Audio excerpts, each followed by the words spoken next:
So hey guys, today we will discuss 10 more MCQs and MSQs based on NCERT. These are important for your examination, like your board exam and all type of competitive exam. So you should not miss these questions. And there is a deep request to you. First you try before proceeding the video, okay? Then our first question, Young modulus of steel is 1.9 into 10 base 11 Newton metre square पर metre square. हमें क्या दिया हुआ है?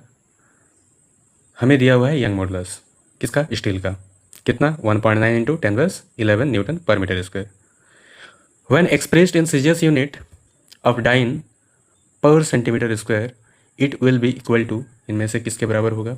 अगर हम इस measured value को सीजीएस यूनिट में कन्वर्ट कर दें, है ना, तो हम देख पा रहे हैं कि न्यूटन पर मीटर स्क्वायर में दिया हुआ है ना, तो ये एसआई सिस्टम पे लिखी हुई है.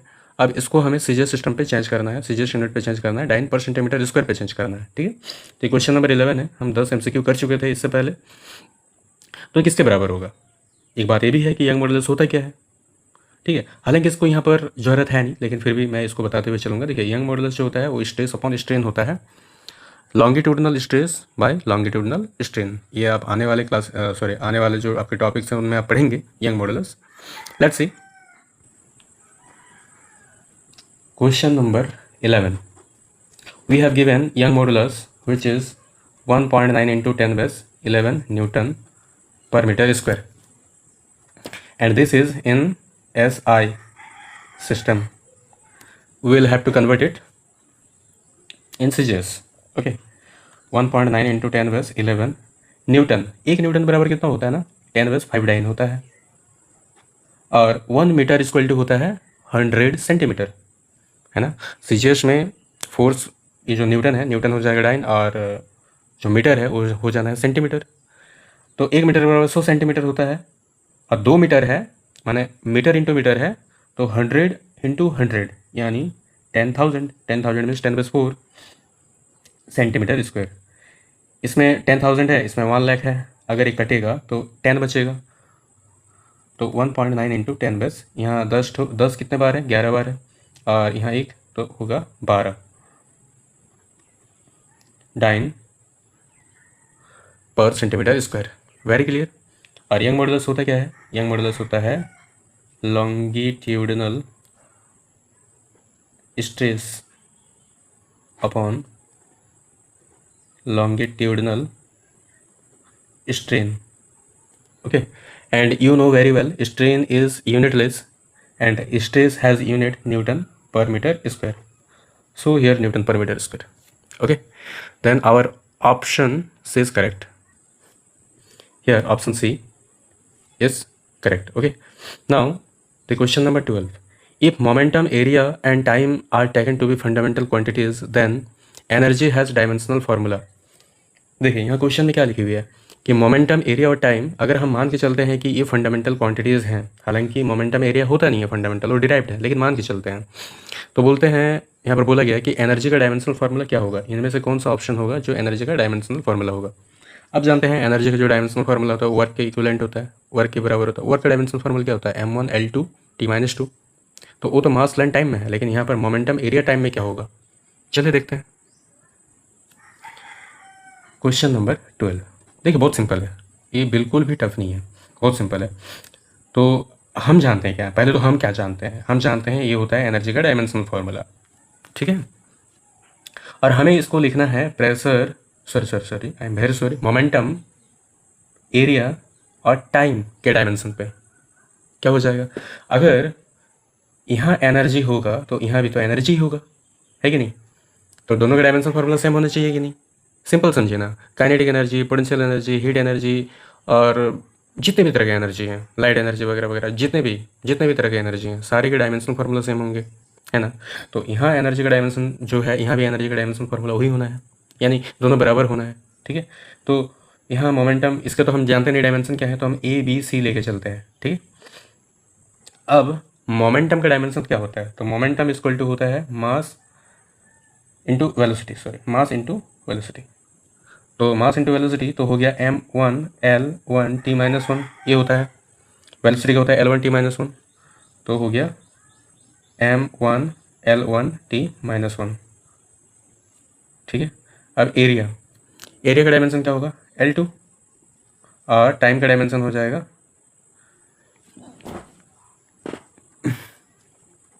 तो मास A, L भी हो गया A और T हो गया -A, यहाँ पर L हो गया 2B और T हो गया, T का dimension C। Clear. After then mass क्या है, मास का डायमेंशन A हो गया, L का dimension A + 2B, okay, and T का dimension -A + C, M1 L2 T -2। अब दोनों तरफ हम मास का और जो डायमेंशन है, लेंथ का डायमेंशन और T का जो डायमेंशन है उसको इक्वेट करेंगे, तो इसको हम लोग कहते हैं प्रिंसिपल ऑफ होमोजेनिटी, है ना। तो मास का यहाँ डायमेंशन क्या है, 1 है, और यहाँ मास का डायमेंशन कितना है, A है, तो A = 1 आया अपना। L का यहाँ पर डायमेंशन कितना है, 2 है, और यहाँ पर L का डायमेंशन कितना है, A + 2B है। तो यहाँ अगर हम लोग A का वैल्यू को पुट करते हैं तो 2 = 1 + 2B, तो 1 को इधर ले आइए तो 1 हो जाना है, 2 - 1 1, और यहाँ हो गया, तो B = हो गया हाफ, तो B का भी डायमेंशन निकल गया। अब C का निकालते हैं, तो -2 = -A + C।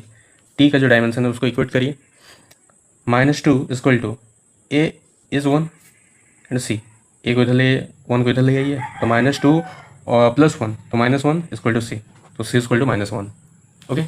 तो इस तरह से जो हम लेके चले थे डायमेंशन PA, B का डायमेंशन A का डायमेंशन B और T का डायमेंशन C, तो इस तरह से जो हमें डायमेंशन मिला P का पावर 1, यानी P has dimension 1, area has dimension B था ना, तो half, and C has dimension -1, okay. So which is the correct answer? Option D.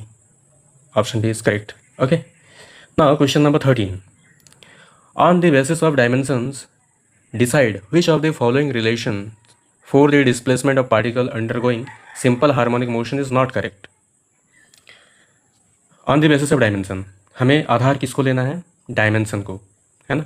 तो डायमेंशन के आधार पर निर्णय लीजिए, डिसाइड कीजिए कि इनमें से जो कौन सा रिलेशन है डिस्प्लेसमेंट का जो सिंपल हार्मोनिक मोशन के लिए करेक्ट नहीं है। माने ये सिंपल हार्मोनिक मोशन के लिए डिस्प्लेसमेंट के इक्वेशन दिए हुए हैं, ये चारों, इनमें से पूछा गया है कि कौन सा सही नहीं है, और भी डायमेंशन के आधार पर हमें बताना है, ठीक है। अब आने वाले दिनों में फिर से पढ़ेंगे, जब आप वेव पढ़ेंगे ना तो वहाँ पर आप पढ़ेंगे वाला, है ना, wave, simple harmonic motion, SHM, oscillation, जो हमारा टॉपिक है, चैप्टर है, उसमें इन सब चीज़ों को पढ़ा करेंगे। इसलिए पैनिक नहीं होना है कि इन सब चीज़ों को क्या लिख दिया गया है। और यहाँ पर भी आपको अगर फॉर्मूला नहीं भी पता है ना, आपको अगर ये सब रिलेशन नहीं भी पता है कि कौन सा सही है, आप डायमेंशन चेक करके आप बता सकते हैं, ठीक है। चलो देखते हैं कैसे। तो हमें यहाँ क्या करना है, क्वेश्चन नंबर 13 में हमें जो भी ऑप्शंस दिए हुए हैं ये सारे ऑप्शंस को चेक करना है ना। तो पहला ऑप्शन क्या था, y = A sin 2π/T, okay. तो यहाँ पर पहचानिए कि कौन सा क्या है पहले, ठीक है। y है आपका डिस्प्लेसमेंट, है ना, y क्या हो गया, डिस्प्लेसमेंट हो गया। a हो गया एम्पलीट्यूड, ठीक है। मैं आपको थोड़ा बताते हुए चलता हूँ कि सिंपल हार्मोनिक मोशन में क्या होता है ना कि कोई बॉडी टू एंड फ्रो ऐसे मूव करती है ना, तो उसको हम लोग साइन ग्राफ पे इस तरह से दिखाते हैं, है ना। तो ये होता है एम्पलीट्यूड, है ना, और इस मेन पोजीशन से इधर और इधर भागने से जो डिस्प्लेसमेंट होता है उसको y से दिखाया जाता है, ठीक है। तो y is variable displacement, a is the fixed displacement, that is amplitude, okay. ये कांस्टेंट हुआ, ये वेरिएबल हुआ, है ना, आपको समझ में आ रहा है, ठीक है। इसके बाद साइन, देखिए साइन मैंने ये सबसे हमें मतलब ही नहीं है, साइन कॉस ये सबसे मतलब ही नहीं है, क्योंकि इसका जो डायमेंशन लेस होता है तो उसको गोली मारिए। साइन कॉस ये सबको देखना ही नहीं है आपको, ठीक है। लॉगरिथम, एक्सपोनेंशियल, ये सबको देखना ही नहीं है आपको जो चीज़ को देखना है वो ये सब चीज़ें हैं। तो हमें लेफ्ट में क्या देखने को मिल रहा है, left has dimension of displacement, मतलब लेंथ, है ना। अब इधर में भी क्या दिखना चाहिए, लेंथ दिखना चाहिए। अगर आपको इधर में जो राइट हैंड साइड में सॉल्व करने के बाद आपको लेंथ ही दिखता है तो ये डायमेंशनली करेक्ट है। तो देखते हैं, देखिए ये हो गया आपका लेंथ, है ना। साइन का तो डायमेंशनलेस होता है। इसके बाद 2π, ये भी डायमेंशनलेस है, और टाइम, और ये भी है टाइम, ये है कोई इंस्टेंटेनियस टाइम, और ये हो गया आपका माने एट एनी टाइम ये ला, और ये हो गया आपका टाइम पीरियड, ये कांस्टेंट है, और ये आपका वेरिएबल है, लेकिन दोनों पे टाइम है तो टाइम टाइम कट जाना है, यानी टाइम का जो डायमेंशन है वो तो कट जाएगा, यानी पूरा चीज़ डायमेंशन लेस हो गया और सिर्फ इसमें आपको डायमेंशन मिला दैट इज़ एल। तो यानी पूरा चीज़ का डायमेंशन हो गया आपका एल। तो right hand side left hand side में आपका डायमेंशन मैच कर रहा है, तो इस तरह से ये तो सही आंसर है ना। हमें इनकरेक्ट को खोजना है। इधर हो गया डायमेंशन लेंथ और इधर भी देख लीजिए ये हो गया लेंथ और साइन तो डायमेंशन लेस हो गया, ये हो गया वेलोसिटी इनटू टाइम। तो वेलोसिटी का क्या होता है भाई, वेलोसिटी का होता है, वेलोसिटी का क्या होता है, अच्छा इधर ही लिखते हैं ना, वेलोसिटी का हो गया L1t-1। और देखिए एक टाइम यहाँ है तो इस तरह से ये टाइम तो कट जाएगा है ना, t⁻⁻1 और यहाँ पर +1 तो ये तो कट जाएगा ना, जीरो हो जाएगा, माने t⁻0। यहाँ पर L1 बचा और यहाँ पर आपका फिर L है।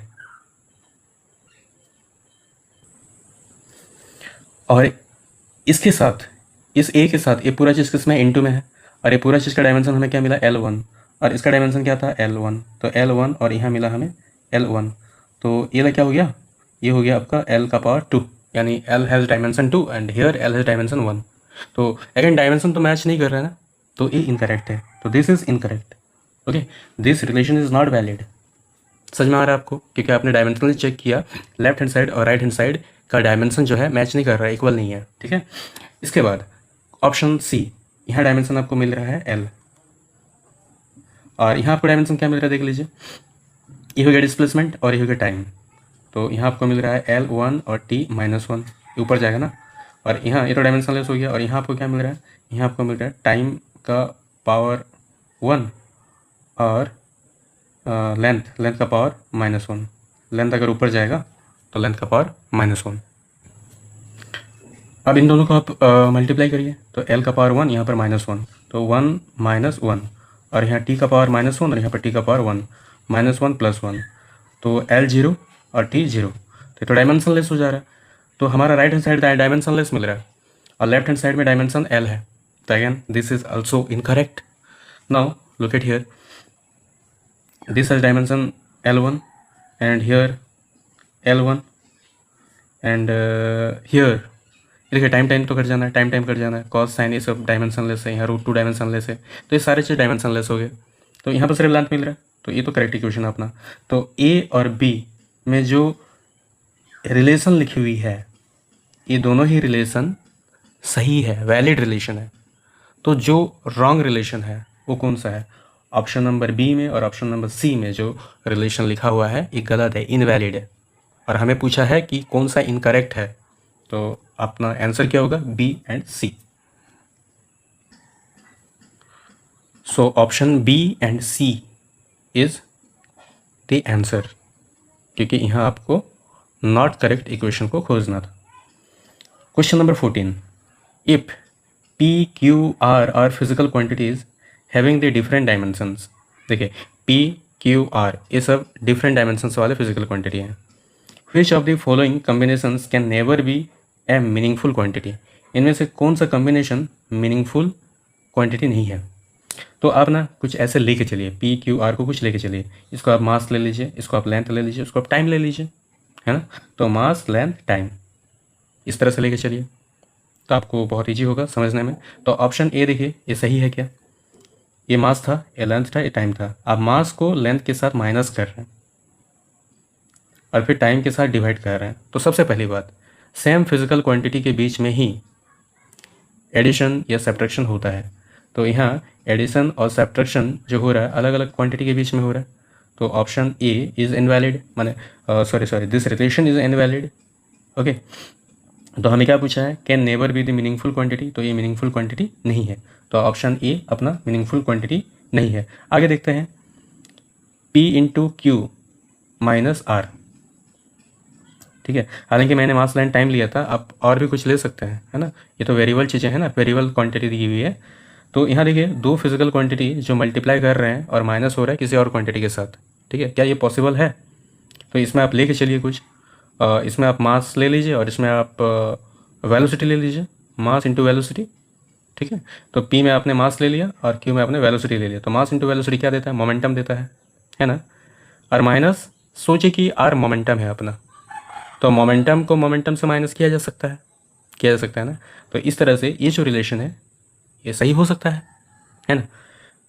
मैं फिर से बोल रहा हूँ, मैं यहाँ पर मास लेन टाइम लिया था, आपको हर जगह मास लेन टाइम नहीं लेना है, क्योंकि हमको P Q R variable quantity दी हुई है, कोई फिक्स क्वांटिटी नहीं दी हुई है, ठीक है। तो हम अपने डिज़ायर्ड अकॉर्डिंग हम ले सकते हैं, ठीक है, फॉर आवर कन्वीनियंस।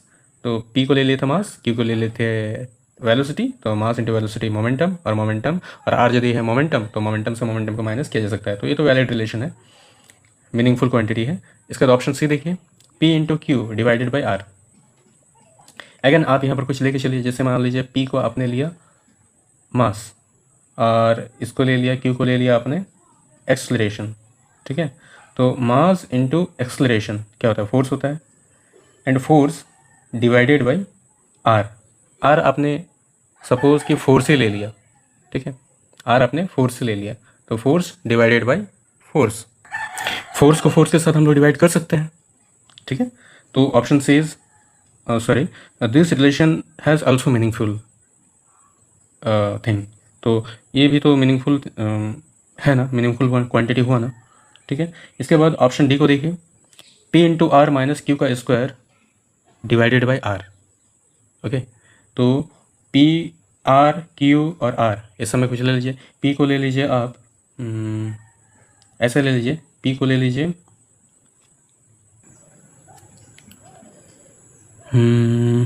पी को ले लीजिए आप मास, ओके। आर को ले लीजिए आप काइनेटिक एनर्जी, और क्यू को ले लीजिए आप मोमेंटम। और चलिए देखते हैं क्या होता है। क्वेश्चन नंबर 14, तो P into R minus Q का स्क्वायर अपॉन आर, ये वैलिड है कि नहीं। तो P को हम ले लेते हैं मास, है ना, और R को ले लेते हैं kinetic energy half M V square, और Q को ले लेते हैं मोमेंटम यानी एम वी, है ना, ठीक है। तो P हम ऐसा ले सकते हैं, 2m कर सकते हैं, कोई दिक्कत नहीं है, अपना तो मास ही है ना, कोई दिक्कत नहीं है, ठीक है।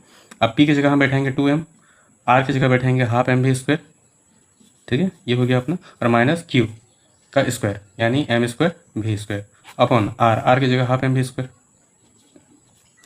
तो 2 कैंसिल हो गया, और एम का स्क्वायर हो गया, और वी ये वी का स्क्वायर हो गया। अच्छा, यहाँ 2m नहीं लेते हैं, कोई असुविधा है नहीं, 2m नहीं लेते हैं, नहीं तो पूरा अपना आंसर ही 0 आ जाना है। तो हम 2m नहीं ले रहे हैं, m ही ले रहे हैं। तो यहाँ हाफ एम वी स्क्वायर, और यहाँ minus M square V square, sorry, minus M square V square, तो हाफ एम वी का स्क्वायर। तो इन दोनों को अगर माइनस करेंगे तो आना क्या है, अच्छा ये देखिए, यहाँ पर है मोमेंटम का स्क्वायर का हाफ, मोमेंटम का स्क्वायर का, अगर एम भी आपका मोमेंटम हो गया तो मोमेंटम का स्क्वायर, तो मोमेंटम का स्क्वायर का हाफ, तो मैं ऐसे लेके चलूँ, तो हाफ मोमेंटम को पी से दिखा रहे हैं, स्मॉल पी से, और माइनस यहाँ पर पी का स्क्वायर, तो मोमेंटम से मोमेंटम को माइनस किया जा सकता है, यस। और यहाँ हो गया काइनेटिक एनर्जी, आगे यहाँ हो गया मोमेंटम का स्क्वायर का half upon kinetic energy, half half कटा, तो पी का square by M V square. क्या ये वैलिड नहीं है, वैलिड है। दो अलग अलग फिजिकल क्वांटिटी को हम डिवाइड कर सकते हैं, इंटू कर सकते हैं, है ना। तो यहाँ हो गया मोमेंटम, और यहाँ हो गया मास इंटू वेलोसिटी का स्क्वायर, ठीक है। तो दो अलग अलग फिजिकल क्वांटिटी डिवाइड हो सकता है, इंटू हो सकता है, तो ये वैलिड है। तो इस तरह से ये रिलेशन भी वैलिड है। Option number E, R plus Q divided by P. अब देखिए यहाँ पर तो सीधी सीधी बात है कि आर और क्यू दोनों अलग अलग फिजिकल क्वांटिटी हैं, तो दोनों को हम ऐड नहीं कर सकते, है ना। यहाँ कंडीशन अलग था, यहाँ कंडीशन लेकिन अलग है। तो R plus Q, if R and Q are बहुत different physical quantity, then those two quantity can not be added, है ना, उन लोग को हम ऐड नहीं कर सकते। तो option A and option E R the right answer, because the relation can never have the meaningful quantity, ये सब मीनिंगफुल रिलेशन नहीं है। Okay, now the question number 15। Question number 15 में क्या बोला है, photon is quantum of radiation with energy E equal to H nu.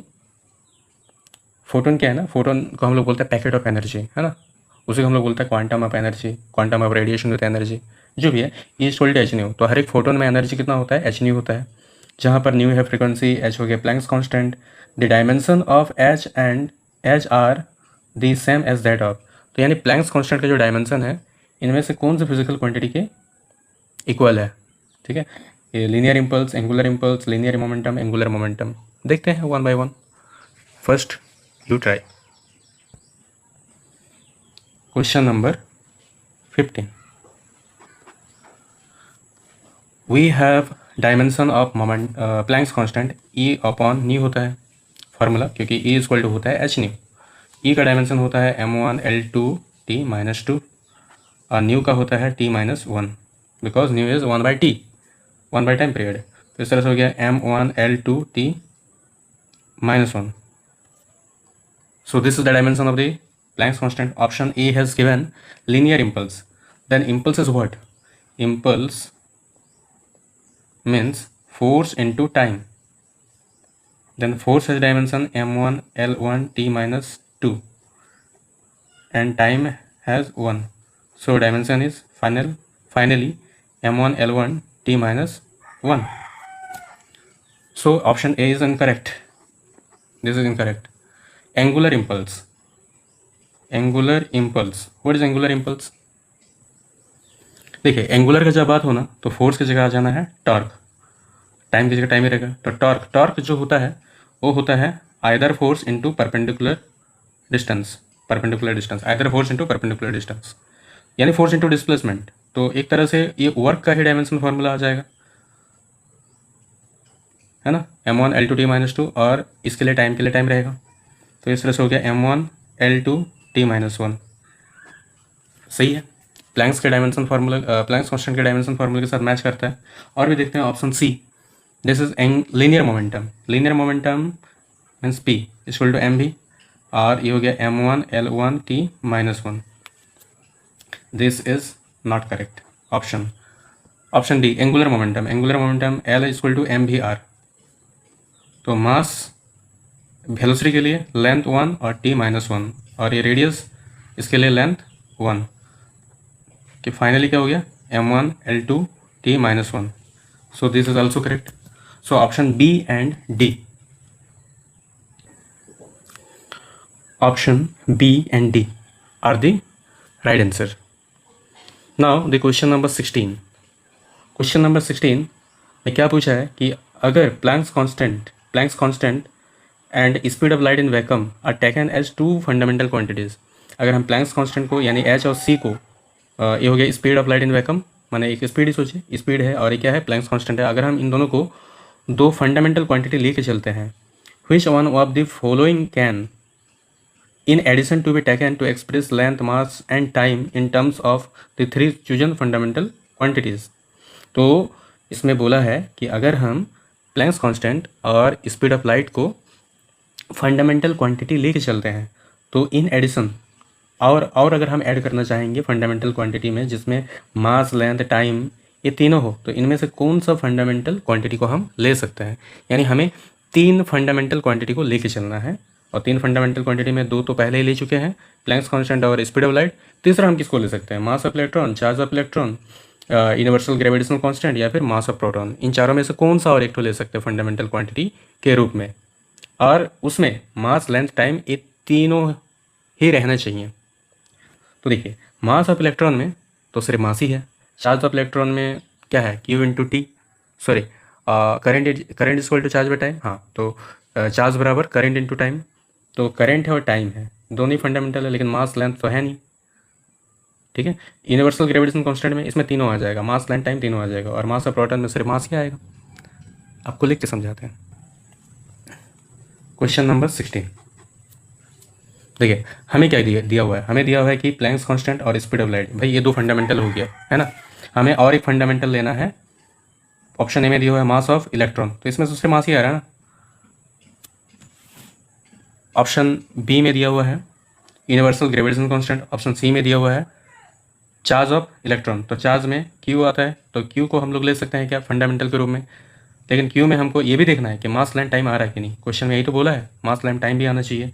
तो Q equal to होता है आई इंटू टी, इसमें तो करंट और टाइम आ रहा, मास, लेंथ तो आ ही नहीं रहा। और option D mass of the proton, इसमें भी तो मास ही आ रहा, लेंथ, टाइम तो नहीं आ रहा। अब जी को देखिए, जी में आ रहा है कि नहीं, तो हम जानते हैं फोर्स इक्वल टू होता है 2 बॉडी के बीच में लगने वाला फोर्स, जी m1 m2 अपॉन r का स्क्वायर। जैसे जी को अगर आप लिखने जाइएगा तो जी इक्वल टू हो जाएगा आर स्क्वायर इधर आएगा और M1 M2 नीचे की ओर आएगा, तो एफ आर का स्क्वायर M1 M2, तो ये हो गया M1 L1 T माइनस 2 और लेंथ के लिए हो गया, मतलब रेडियस के लिए हो गया लेंथ का स्क्वायर, और ये दोनों ही मास है तो मास का पार्ट 2, तो इस तरह से हो जाएगा मास, ये ऊपर जाना है या फिर एक मास कटा फिर ऊपर गया तो मास -1 हो गया, लेंथ यहाँ पर 1 है यहाँ पर 2 है तो टोटल 3 हो गया, और टाइम -2। तो जी एक ऐसे फिजिकल क्वांटिटी है जिसमें मास, लेंथ और टाइम तीनों है, और हमें यही रिक्वायरमेंट है कि इनमें से चारों में से हमको ऐसे और एक क्वांटिटी को चुनना था जिसमें मास, लेंथ, टाइम तीनों हो। ठीक है, तो जी इज़ द आंसर, तो option B, option B is the right answer. Now question number 17, which of the following ratios express pressure, इनमें से कौन सा रेशियो प्रेशर को एक्सप्रेस करता है। तो प्रेशर का फॉर्मूला क्या होता है, फोर्स बाय एरिया, तो force by area option A हो गया, और भी देखना पड़ेगा, energy by volume, energy by area और फोर्स बाय वॉल्यूम, तो फोर्स बाय वॉल्यूम तो होना नहीं है, तो ऑप्शन डी कैंसिल हो गया, ऑप्शन ए एक हमें मिला है, और फिर बी और सी को हमें चेक करना है। चलिए चेक करते हैं। Question number 17 is the right answer because force by area is equal to pressure. B को चेक करते हैं, energy by volume, energy by volume, energy को थोड़ा तोड़िए, हम लोग लिख सकते हैं इसको फोर्स इनटू डिस्प्लेसमेंट, क्योंकि एनर्जी जो होता है वो वर्क इक्विवेलेंट होता है, तो इस तरह से फोर्स इनटू डिस्प्लेसमेंट, और ये हो गया वॉल्यूम, वॉल्यूम का मतलब हो गया लेंथ का स्क्वायर, सॉरी लेंथ का क्यूब, है ना, तो यहाँ फोर्स इनटू डिस्प्लेसमेंट यानी फोर्स इनटू लेंथ, यहाँ 3 ठो लेंथ है, यहाँ 1 ठो लेंथ है, यहाँ 1 लेंथ है, यहाँ पर 3 ठो लेंथ है, एक लेंथ कटा, 2 लेंथ को अगर हम मल्टीप्लाई करेंगे तो हमें एरिया मिलेगा, है ना, क्या मिलेगा, एरिया, तो फोर्स बाय एरिया यानी ये हो गया प्रेशर। ऑप्शन सी को देखते हैं, energy by area, energy by area, energy हो गया आपका फोर्स इनटू लेंथ, और एरिया हो गया length into length, length length कटा, तो force by length, force by length is not the pressure. और option number D, force by volume, volume is length into length, तो अगेन ये तो होना ही नहीं है, तो which option is correct, which are correct, sorry, option A and option B, option A and option B are correct answer. Okay, now question number 18, which of the following are not a unit of time, इनमें से कौन सा time का unit नहीं है। Second, ये तो वही है टाइम का unit, parsec, parallactic second, remember this is the practical unit of the distance measuring length, आपने पढ़ा था, तो ये प्रैक्टिकल यूनिट होता है लेंथ का, है ना। पैरालैक्टिक सेकंड सुन के हम लोग कंफ्यूज होते हैं, ये एक मिसलीडिंग टर्म है ना, जिसको सुन के लगता है कि ये टाइम का यूनिट है, बल्कि ये डिस्प्लेसमेंट का यूनिट है, ओके, लेंथ का यूनिट है। Year is the time of unit, light year, light year क्या है बताइए, लाइट ईयर भी एक यूनिट था, प्रैक्टिकल यूनिट था लेंथ का, तो option B and option D are not the unit of time, so we have question which of the following are not a unit of time, तो B and D। 19, question number 19, which of the following time measuring device is most precise, इनमें से कौन सा time measuring device सबसे precise measurement करता है। A wall clock, a stop watch, a digital watch and atomic clock, इनमें से आपने इन तीनों को देखा है, वॉल क्लॉक, स्टॉप वॉच और डिजिटल वॉच, ये सबको आपने देखा, लेकिन एटॉमिक क्लॉक को नहीं देखा है, लेकिन इसमें एटॉमिक क्लॉक ही है जो सबसे प्रिसाइज टाइम का मेजरमेंट करता है, so option D is correct. Then and the last question, 1 inch is equal to 10 centimetre, कितना सेंटीमीटर होता है, याद रखिएगा 2.54 सेंटीमीटर होता है, ठीक है, तो ऑप्शन बी इज करेक्ट। सो यहाँ हम लोगों ने एनसीईआरटी के फिर से 10 एमसीक्यू पे बात किया। पिछले वीडियो में हमने और 10 एमसीक्यू के बारे में डिस्कस किया था, सॉल्व किया था, आपने भी इसको सॉल्व किया था, और अगला जो हमारा टॉपिक रहेगा उसमें हम प्रीवियस जो आए हुए क्वेश्चंस हैं यूनिट एंड मेजरमेंट से बोर्ड एग्ज़ाम में जो आए हुए क्वेश्चंस हैं उसको हम लोग कवर करेंगे, ठीक है। तब तक के लिए आप फिर से इसको रिवीजन करिए, रिवाइज करिए, और भी आप खुद भी कुछ एमसीक्यूज़ अटैम्प्ट करिए अलग अलग बुक से, ठीक है। तब तक के लिए मस्त रहिए, खुश रहिए, हंसते खेलते रहिए, मिलते हैं अगले वीडियो पे, till then take care, bye bye.